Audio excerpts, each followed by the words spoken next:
It is finally time to do a review of a game that took me in over a year.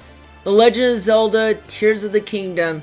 Yes, I have finally beat the game, and I actually beat it before summer started. But yeah, let's do a review that you all have been waiting for. And just like the previous Zelda game, Breath of the Wild, there will be spoilers near the end, so be aware on that.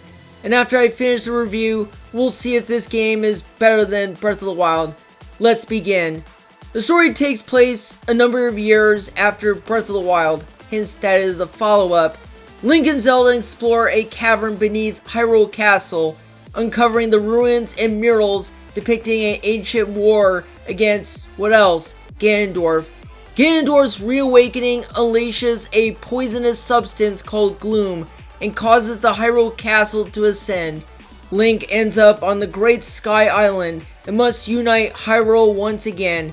And like Breath of the Wild, there are flashback memories of Zelda's time travel to Hyrule's ancient past. Link sets off to different areas, meet different characters, and defeat temple bosses. So when this game got announced back at E3 2019, I was ready for a new Zelda game. A pretty early one to announce since Breath of the Wild came out 2 years ago, but it has more time. It was originally going to come out in 2022, but delayed to give developers to refine the game, and thus it finally got released. So, you all may wonder what took me so long to beat this game. It's not a super long game. Well, I got the game back in late 2023, and I didn't start playing it until summer last year. The problem, however, I got pushed back multiple times due to time constraints with the game, my video schedules, and the program I go to. Plus, I usually play Zelda games every summer. That's it. Not spring, winter, or fall, just summer. And this was the first time I couldn't beat the game last year, and I had to delay the video until I was ready. This year, I was finally ready. Around the time when I was doing my NintendoSwitch game collection, I showed it, and I did say I will be beating this game. And immediately after, I beat the game just before summer started. And no worries, I had room for the summer to play the Uncharted collection after beating Zelda. But yeah, took me over a year, but man, it was a wild ride. But let's talk about the story first. And I'm gonna say this right now, I actually think I like the story more than Breath of the Wild. Don't get me wrong, Breath of the Wild had a fine story and it was grounded in reality, but it wasn't my story. This story in Tears of the Kingdom is more narrative with deeper lore and more intriguing plot twists. I don't know if it has more interesting story and more going for it than Breath of the Wild. Now let's get to the game itself. And yes, it's still great as always. It continues the same gameplay as Breath of the Wild with the open world, in which I have no complaints about the open world. I did get lost a few times in the game, but you do have a map. Once you find every Skyview tower, it will complete the whole map, and thankfully it does teleport. There's even depths on the bottom section of Hyrule, in which I like those in the game. You play as Link, and it will do the typical aspect like knocking out enemies, attacking with weapons, using items, and puzzle solving. It's more the same as it was in the previous game. As far as the graphics, it's still gorgeous as it was, though I noticed the lighting is better. I like that. The enemies are still great as always, using smart AI. I do like some of the new characters, though I like the former champions from Breath of the Wild a lot more. These 4 characters, Tolan, Riju, Sidon, and Yonobo, have unique abilities, in which Breath of the Wild sort of did that, but I like the improvements of the abilities. The characters themselves are good, but they seem like young heroes rather than strong and confident ones like the champions were. I even like the new characters in Zelda's memories during the cutscene, showing the king and queen in this, and had one moment I was shocked in the game during that cutscene. Now let's get to the shrines. They're more the same than they were in Breath of the Wild. It does become repetitive at times, especially the training bit, but there are some shrines that have puzzle solving, in which I still like those. Plus, when I beat the game, I didn't bother getting all the shrines. So maybe if I can come back to this game and get all the shrines, we'll see. Now, the boss battles during the temples are pretty hard. I think the first two were hard, but the last two were a little hard. The difficulty is more hard than the bosses in Breath of the Wild. The music in Tears of the Kingdom still keeps the more relaxed nature, but I do like the orchestrated music, though nothing beats that Divine Beast Strike music from Breath of the Wild. I like the new mechanics they introduced in this game, like weapons can fuse into anything, recall reverses back the object, sticking objects and merging them, and ascending in the air. In fact, that's one of my favorite parts in the game, besides the gameplay. Love the new mechanics.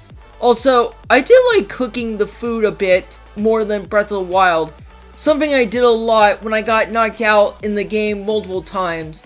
The weapon's breaking durability is still there, which I mentioned before didn't bother me. The weather effects is still realistic. Like Breath of the Wild, I didn't do side quests and Korok seeds to collect, in which I think that's everything about minor things and gripes about it. Though, there is one part in the game that I had a struggle, and that is defeating Phantom Ganon and those gloom hands at the Korok Forest. My gosh, that part was making me angry. It's very similar to Kraven the Hunter in Spider-Man 2 game I talked about before. But man, I have lost multiple times until I finally did it. That is one of the hardest moments in any Zelda games, on par with the final boss in Zelda Skyward Sword. Don't get me wrong, there are some hard battles in the game, like multiple Phantom Ganon in the Hyrule Castle in the final battle, which I'll get to that. But the one in the Korok Forest is the most difficult. And yeah, if I ever do a live stream of the game on my second playthrough, I'm going to have troubles with that battle. I love playing games that are hard, but they're infuriating. Thankfully, after you beat him, you go on the head of the Light Dragon, pull the sword out of it, and you got the Master Sword. And then, let's get to the final battle. You go to Hyrule Castle Chasm, and there's a huge hole at Ganondorf's lair, and that's where you defeat the Gloom Substance and Ganondorf. And while I did have frustrating moments at times, it wasn't super hard as the Phantom Ganon part. This is one part in the game where I could not give up. In fact, when I took out Ganondorf, I lost 2 fairies, and I thought I was going to lose because of the whole Gloom losing my hearts, but I finally did it.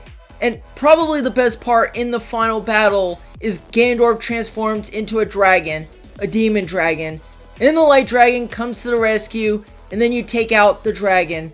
And thankfully, it was not a hard battle. It was pretty easy. And the Light Dragon turns out to be Zelda. But yeah, that ending was amazing. But yeah, I was so relieved that I finally beat the game. Now, everyone is going to ask me, is this game better than Breath of the Wild? And I think you all are going to be shocked for my answer. But my answer is no. Well, Tears of the Kingdom is great, but Breath of the Wild has more amazing moments. And just like the Spider-Man PlayStation games, Breath of the Wild is more of a unique experience. Tears of the Kingdom expanded on it, in which it did, but it was feeling the same as the previous game. And that's not a bad thing because there are some things that did improve, like the story, the gameplay, and the mechanics. But in terms of technical and even the difficulty parts in Tears of the Kingdom, it will never top what Breath of the Wild did. Breath of the Wild may have a fine story, but is mainly a total complex Zelda game.